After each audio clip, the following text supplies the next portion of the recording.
The missing American commando unit was in eastern Afghanistan, part of an operation to defeat Taliban and al-Qaeda militants operating in Kunar province. A stronghold for the Taliban and al-Qaeda.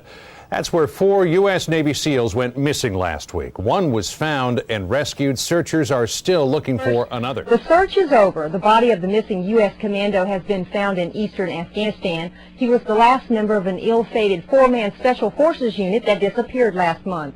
His body was found yesterday. Al-Qaeda spokesman claimed responsibility for shooting down the military helicopter by allegedly using new anti-craft launchers. A 35-year-old Afghan who calls himself Commander Ismail. In his first interviews with Western media, Ismail brags about killing 3 Navy SEALs this summer, then downing the Chinook helicopter that came to rescue them, killing another 16 Americans.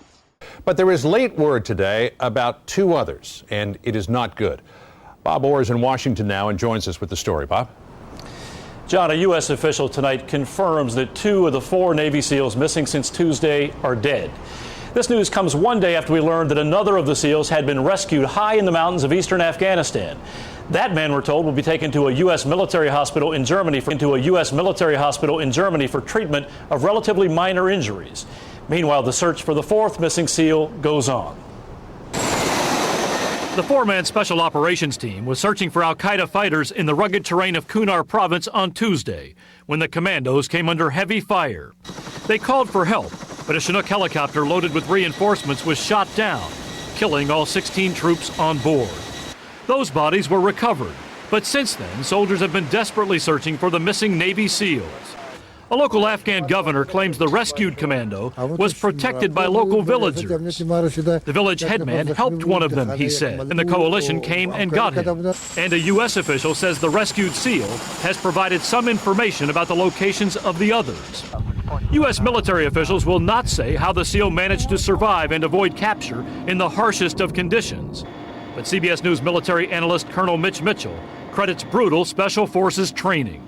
People have been known to survive out there for weeks if they get a little bit of food and can keep that water coming and aren't really exposed too badly to the elements. The rescue operation comes during a spike in Afghan violence. 45 U.S. soldiers have been killed in the last 3 months, along with 500 enemy fighters and more than 130 civilians. U.S. officials today expressed regret that an airstrike Friday on a terrorist compound killed an unknown number of civilians. But in a statement said, when enemy forces move their families into the locations where they conduct terrorist operations, they put these innocent civilians at risk. As for the search for the remaining missing SEAL, military officials in Washington are saying virtually nothing about that. They argue disclosing even the tiniest detail could put that man at increased risk. John? Bob, that local governor who was in your piece had said earlier today he believed that that SEAL had taken refuge along with a local family. What's the military saying about that?